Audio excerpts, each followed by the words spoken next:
오늘 우리에게 주신 하나님의 말씀은 마태복음 17장 14절에서부터 20절까지의 말씀입니다. 신약성경 28면에 있는 말씀을 제가 읽도록 하겠습니다. 그들이 무리에게 이르매 한 사람이 예수께 와서 꿇어 엎드려 이르되 주여 내 아들을 불쌍히 여기소서. 그가 간질로 심히 고생하여 자주 불에도 넘어지며 물에도 넘어지는지라. 내가 주의 제자들에게 데리고 왔으나 능히 고치지 못하더이다. 예수께서 대답하여 이르시되 믿음이 없고 패역한 세대요, 내가 얼마나 너희와 함께 있으며 얼마나 너희에게 참으리요. 그를 이리로 데려오라 하시니라. 이에 예수께서 꾸짖으시니 귀신이 나가고 아이가 그때부터 나으니라. 이때에 제자들이 조용히 예수께 나와 이르되 우리는 어찌하여 쫓아내지 못하였나이까. 이르시되 너희 믿음이 작은 까닭이니라. 진실로 너희에게 이르노니 만일 너희에게 믿음이 겨자씨 하나만큼만 있어도 이 산을 명하여 여기서 저기로 옮겨지라 하면 옮겨질 것이요 또 너희가 못할 것이 없으리라.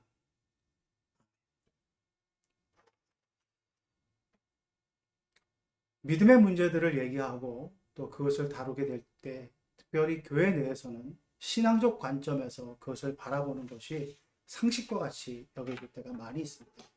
그래서 믿음을 얘기하면 그 믿음의 것들을 생각해 보는 것들이 어떻게 보면 신앙적인 그런 배경과 그것을 통하여 살펴봄으로 말미암아 믿음이 가지고 있는 그 본연의 문제들을 놓치게 되는 안타까운 면도 있을 수 있습니다. 그래서 저는 그 믿음이라고 하는 것, 그것을 신앙적인 관점에서만 바라보는 것이 아니라 좀 더 포괄적이고 폭넓은 면에서 믿음이 과연 무엇인가 하는 것들을 한번 생각해 보게 되었습니다. 우리는 교회라는 테두리 안에서 또 신앙의 공동체라는 테두리 안에서만 생각해 보는 한계점을 가지고 있습니다. 그래서 그 공동체 안에서 생각하는 한계점을 계속해서 극복하려고 하는 노력이 없으면 점점 정말 우리 안에서만 좋아지고 우리 안에서만 서로를 이해하게 되는, 그래서 세상이 우리를 바라보게 되면 정말 이상한 집단과 같이 그렇게 이해될 수 있는 그런 모습으로 비춰질 위험성이 있다고 하는 것을 많이 느끼게 됩니다. 그래서 그런 위험성을 극복하고자 하는 노력들을 게을리하지 않기 위해서 세상이 보는 관점, 세상에서 어떻게 생각하는가 하는 그런 관점에서 많은 문제들을 생각해 보려고 하는 노력을 가지고 있습니다. 그런 일환으로 저는 이 믿음의 관점을 생각해 보는 시점에서 루이스 윌퍼트라고 하는 분의 책을 발견하게 되었습니다. 거기에 보면 이분은 여러분 리차드 도킨슨이라고 해서 이적 유전자로 많은 분들에게 알려져 있는 그런 진화 생물학자가 있습니다. 그분과 함께 영국에서 많은 활동을 하고 있는 저명한 과학자인데, 이 루이스 윌퍼트라고 하는 분이 쓰신 그 믿음의 엔진이라고, 우리나라 제목으로는 믿음의 엔진이라고 번역이 되어 있는데, 원서에 그런 제목을 보면 진화론적 관점에서 바라보는 믿음의 여러 가지 요소들이라고 하는 그 책을 발견하게 되었습니다. 그 책을 발견하면서 읽으면서 저 개인적으로는 다시 한번 깨닫게 된 것이 많이 있습니다. 제가 진화론에서 지금 여러분에게 말씀을 드리면 먼저 진화론이라고 하는 말부터 거부감을 가지고 계신 분들도 많이 계실 것입니다. 아니 목사가 주일날 설교하는데 무슨 진화론이야, 이렇게 생각하는 분도 많이 계십니다. 그러나 여러분 한번 좀 우리가 생각해 볼 여지가 있습니다. 저는 분명히 진화론의 문제를 생각하고 또 분명한 것은 창조주 하나님께서 우리를 창조하셨다고 하는 것을 믿음으로 고백하고 있습니다. 그러나 세상에 많은 분들이 진화론을 믿고 계신 분도 계시고 그 진화론적 관점에서 전개되어져 가는 여러 가지 이론들을 우리가 무시하거나 그분들을 배관시할 수 없다는 것을 분명히 인식할 필요가 있다고 하는 것입니다. 이것을 인정하지 않으면 우리는 끝까지 어떻게 보면 과학적 사고라고 하는 것, 또 진화론적 사고를 기반하고 하는 그분들과 끝까지 대립적 관계를 유지할 뿐만 아니라 어떠한 대화의 창구 자체를 거부해버리고 그들과는 평행선을 걷게 되는 그런 위험성을 가지고 살아갈 수밖에 없습니다. 그분들도 우리의 복음을 들어야 될 분들이고 그분들과 함께 우리가 대화와 만남을 통하여서 그분들의 생각들을 이해하고 그분들에게 우리의 믿음을 전해야 될 사명 또한 우리가 있다고 하는 것을 생각하시면서 여러분 한번 생각해 보시길 바랍니다. 진화론적 관점에서 보면 특별히 루이스 윌버트라고 하는 분이 주장하고 있는 것은 무엇이냐면 많은 사람들의 믿음의 근간은 무엇이냐면 인과론적 믿음이라고 하는 것입니다. 즉 원인이 있으면 반드시 결과가 있다고 하는 그 인과론적 믿음을 기반으로 해서 그것을 통하여서 도구가 발명되어지게 되고 그 도구를 통하여서 그 인간론적 믿음이 강화되고 그 도구를 사용하는 인간의 말미암아 진화되게 되고 그 진화론 그 관점 즉 진화되는 그 과정을 통하여서 문명이 발전하게 되고 그것을 통하여서 믿음의 여러 요소들이 생기게 되었다라고 하는 것을 말하고 있었습니다.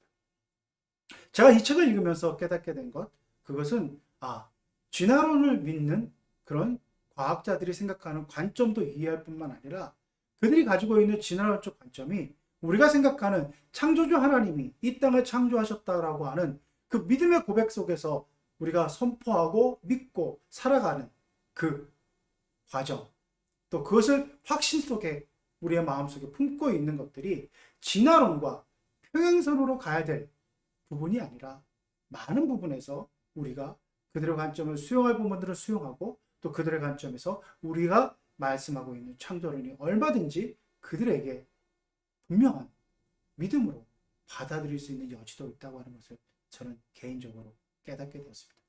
특별히 제가 이 책을 읽으면서 여러분에게 소개해주고 싶은 한 대목이 있어서 오늘 제가 여러분에게 이 말씀을 드리는 것입니다.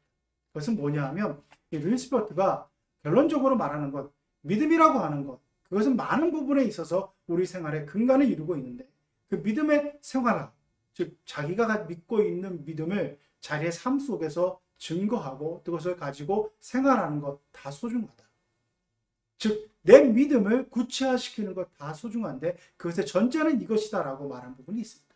그것은 무엇이냐면 각자의 인간의 권리에 대한 존중 즉 상대방에 대한 존중을 기반으로 해서 근거로 해서 자신의 믿음을 표현하는 것이 전제되어져야 된다고 하는 것을 말해주고 있었습니다. 각자의 믿음이 소중하다는 것 그리고 각자의 믿음을 가지고 행하는 많은 것들에 대해서 우리는 우리의 관점에서 그들을 판단하고 평가할 수 있을 것입니다. 내 믿음을 더 공고케 하기 위해서 내 믿음을 더욱더 확실하기 위해서 어떻게 보면 나와 다른 믿음을 가진 사람들을 더 핍박하거나 그들의 이론을 반격하거나 그들의 이름의 허점을 찾으려고 하는 노력들을 더 가지고 있는 것이 우리들의 마음입니다.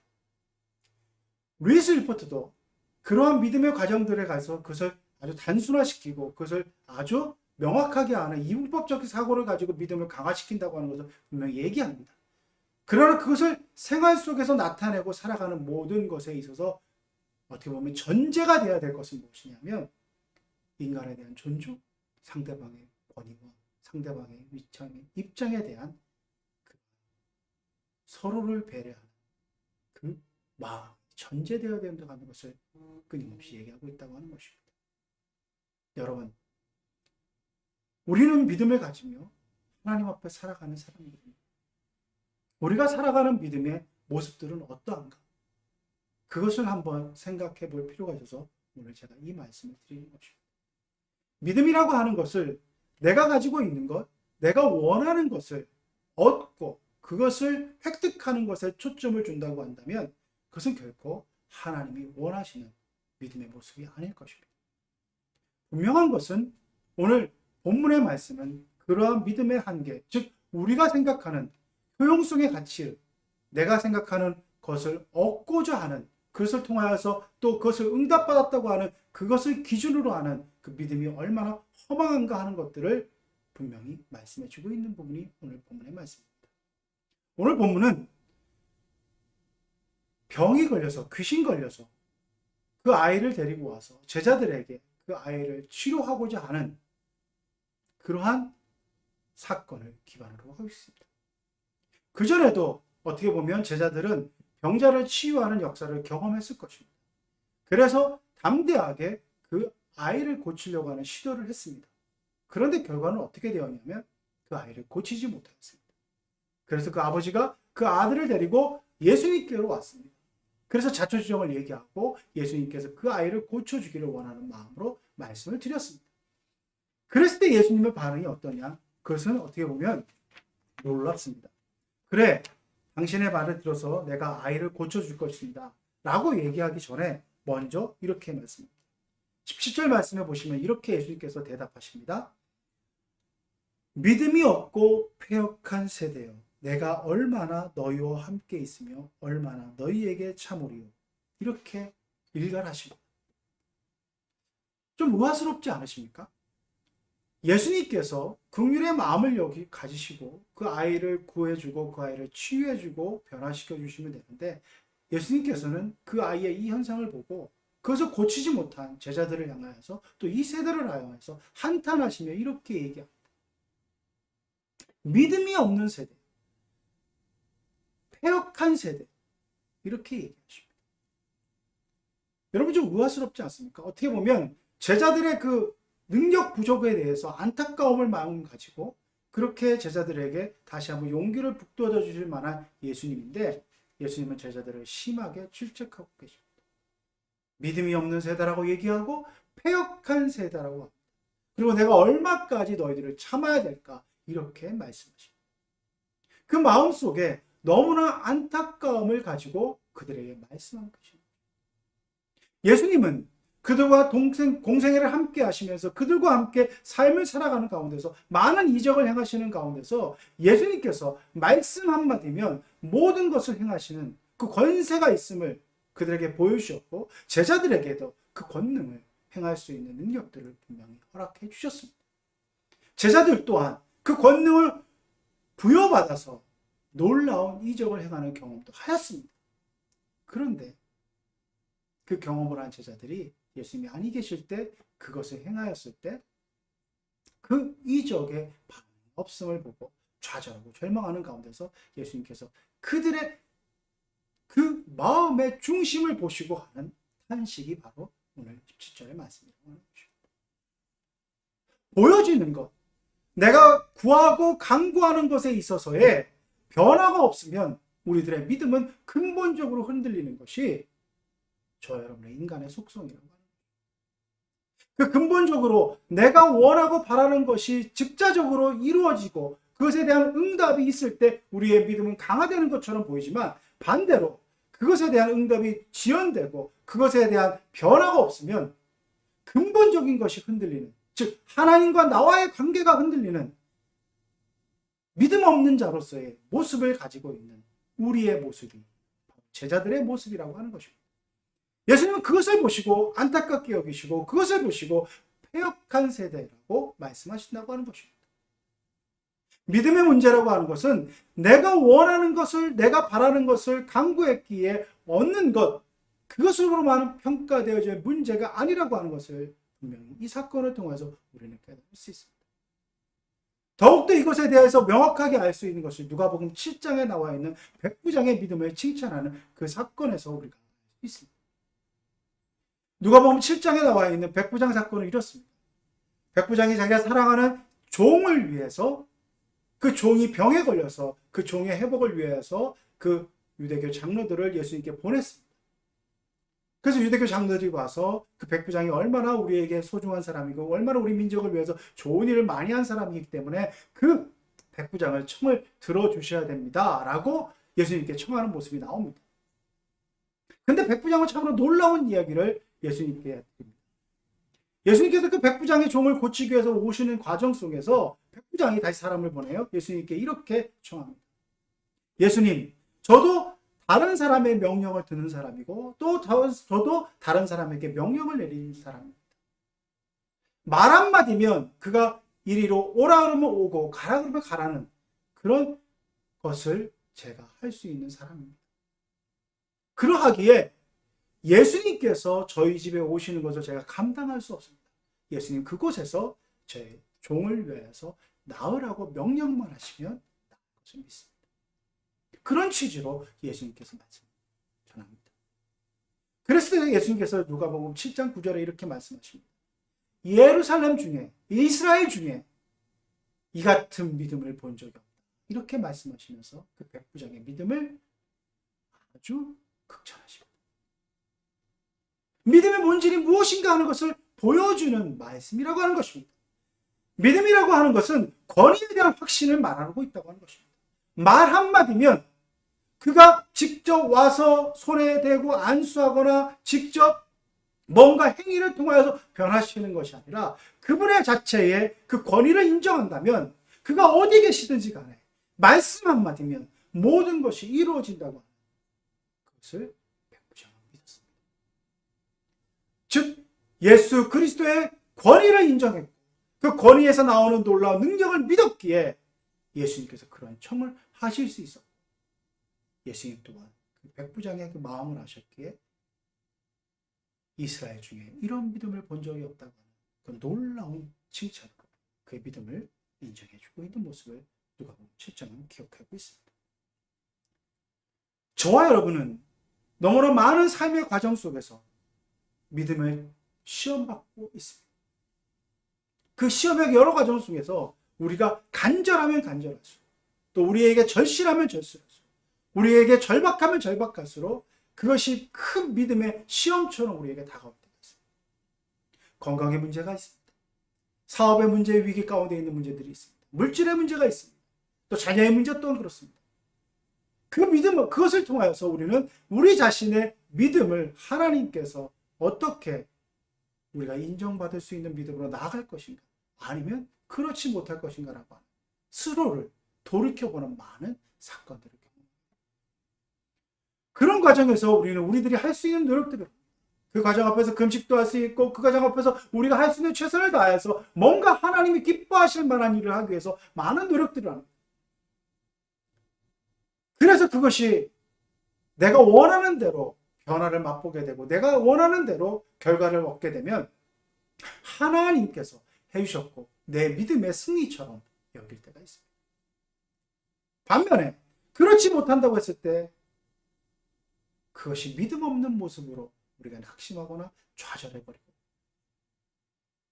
즉 나의 모든 것들에 대한 근본적인 하나님과의 관계성 속에서의 우리의 모습을 바라보는 것이 아니라 그 결과만을 가지고 스스로를 판단하고 평가하는 그런 많은 모습들이 우리 가운데 있습니다. 그것은 결코 하나님이 원하는 모습이 아닙니다. 그것을 잘 보여주는 것이 욥의 사건입니다. 욥기 전반적으로 나와 있는 것은 인간론적인 인간의 모습, 즉 믿음이라고 하는 것, 그것을 갖기 위해서는 원인가 있어야 되고 그것이 따르는 결과가 있어야 되는 인간론적인 마음의 그 인간의 모습들을 욥의 그 사건들을 통하여서 너무나도 잘 말씀해 주고 계십니다. 욥의 세 친구의 모습은 바로 그러한 인간의 모습을 말해주고 있습니다. 엘리바스와 빌닷과 소발의 그 모습들은 바로 네가 이러한 환난과 고난과 역경을 받는 것은 네가 알지 못하는 많은 죄악이 있었고 분명히 원인이 있을 것이라고 하는 것을 끊임없이 욥에게 얘기합니다. 즉 우리가 믿음의 문제 속에서 바라봤을 때 분명히 원인이 있기 때문에 이러한 결과가 있을 것이라고 하는 그런 과정으로 우리는 많은 생각을 하게 되고 그런 과정으로 믿음의 문제를 바라보는 것에 있어서 그것을 대변하는 것이 바로 엘리바스와 빌닷과 소발의 결론들인 것입니다. 거기에 대해서 욥은 끊임없이 항변합니다. 자신의 의로움을 내비칠 뿐만 아니라 그러한 끊임없는 항변 속에서 이렇게 말합니다. 욥기 8장 6장 25절의 말씀이 이렇게 얘기합니다. 욥이 엘리바스의 그 어떻게 보면 분명히 옳은 말인 것 같지만 그 말 가운데 욥이 이렇게 말합니다. 옳은 말이 어찌 그리 고통스러운고 너희의 책망은 무엇을 책망하는가. 즉 인간의 관점에서 보면 엘리바스와 빌닷과 소발의 각각의 말들은 어떻게 보면 뼈 때리는 옳은 말인 것 같습니다. 그러나 그것은 과연 본질을 얘기하는 것이 아니라고 하는 항변을 욥을 하고 있습니다. 여러분 삶의 많은 과정 속에서 많은 고난 속에서 많은 환난 속에서 우리 마음은 원인을 찾고 싶지만 그 원인을 찾을 수 없는 경우들이 많이 있다고. 그래서 그 원인을 찾을 수 없기 때문에 우리의 마음의 평안을 위해서 원인을 만들어낼 때가 있습니다. 내 기도가 부족했어. 내 노력이 부족했어. 이러이러한 이유 때문에 이렇게 되겠어. 근데 과연 그것이 진정한 원인일까요? 아니면 내 마음의 평안을 위해서 내가 만들어낸 하나의,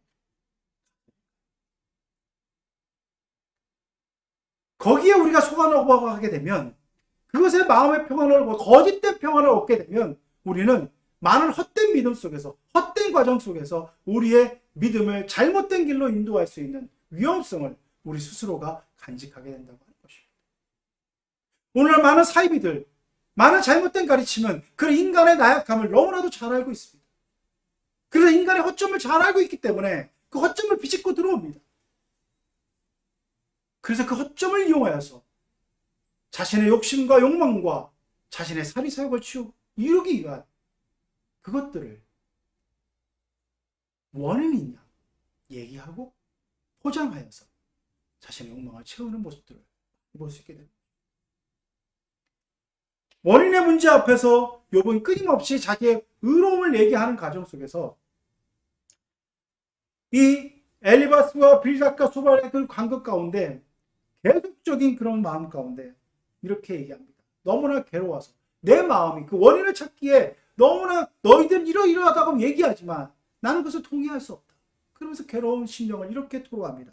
19장 2절 말씀부터 이렇게 얘기합니다. 너희가 내 마음을 괴롭히며 말로 나를 짓부수기를 어느 때까지 하겠느냐. 너희가 10번이나 나를 학대하고도 부끄러워 아니하는구나. 비록 내게 허물이 있다 할지라도 그 허물이 내게만 있느냐.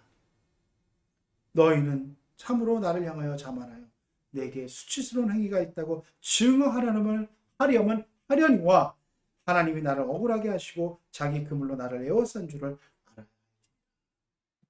이렇게 욥은 자신이 항변을 들어봤습니다.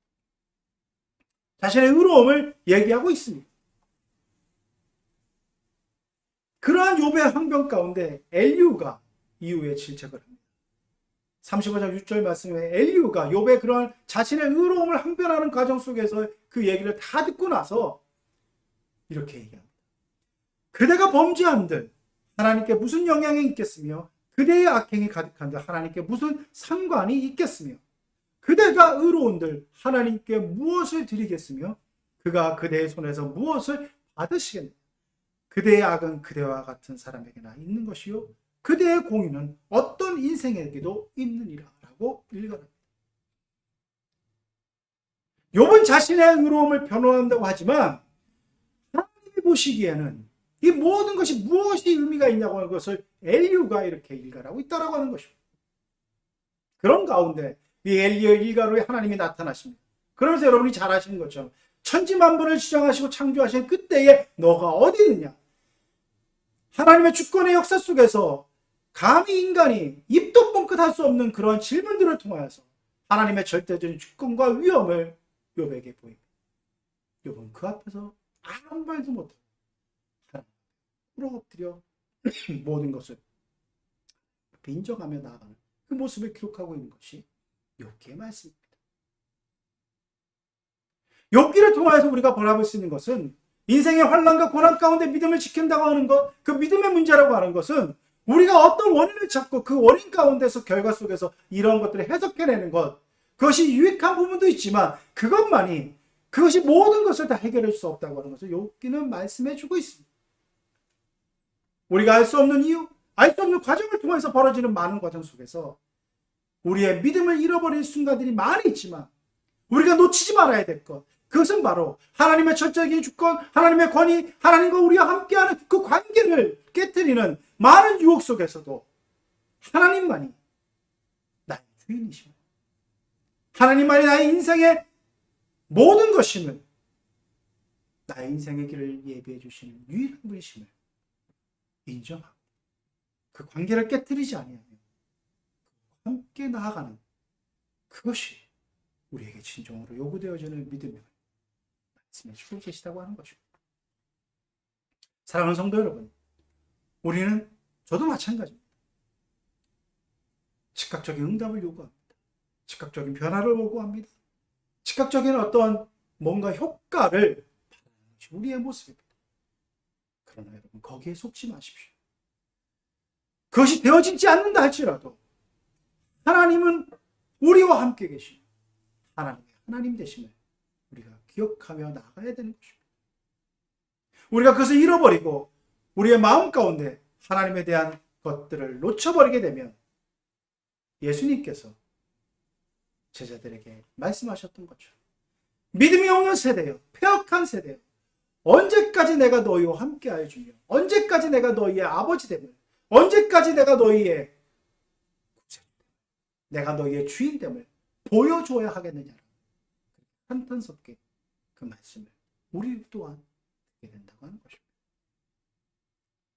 사랑하는 성도 여러분, 믿음의 문제 앞에서 우리가 기억해야 될 사실, 우리는 어찌 이것을 못하였습니까? 라고 하는 그 고백 속에서 오늘 본문의 말씀은 겨자씨할 만한 믿음이 있어도 이 산을 옮겨서 이곳에서 저곳으로 옮길 수 있다고 하는 예수님은 반면에 이렇게 반문해 볼 수 있다고 하는 것입니다. 저와 여러분의 삶 가운데 겨자씨 하나일 만한 믿음이 우리의 마음 가운데 진정으로 심겨지는 것이 그렇게 녹록지만은 않다라고. 주변의 많은 상황들을 바라보면서 우리의 믿음은 끊임없이 흔들리고 끊임없이 불신의 나락으로 떨어질 때가 있습니다. 그것을 잘 알기에 예수님께서는 겨자씨 하나일 만한 믿음이 있다고 한다면 그 믿음이 가지는 놀라운 능력을 오늘 저와 여러분에게는 그 겨자씨 하나일 만한 믿음을 우리에게 요구되어지는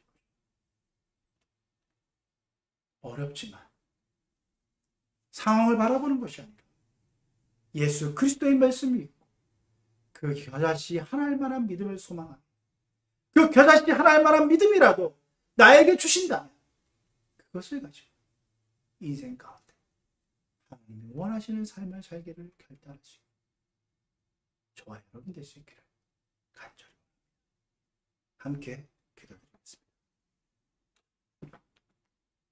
아버지 하나님, 우리의 삶의 모습을 보면 정말 겨자씨 하나일 만한 믿음도 없으며 주님을 믿는다고 하면서도 너무나 그 믿음이 얼마나 불완전한가, 얼마나 불신에 차 있는가 하는 것들을 바라보게 됩니다.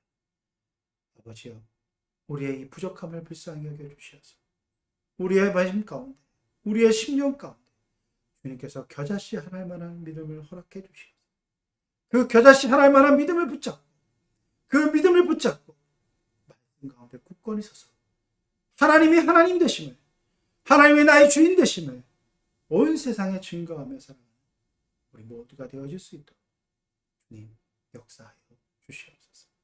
예수 그리스도의 이름으로 간절히 기도드리옵나이다.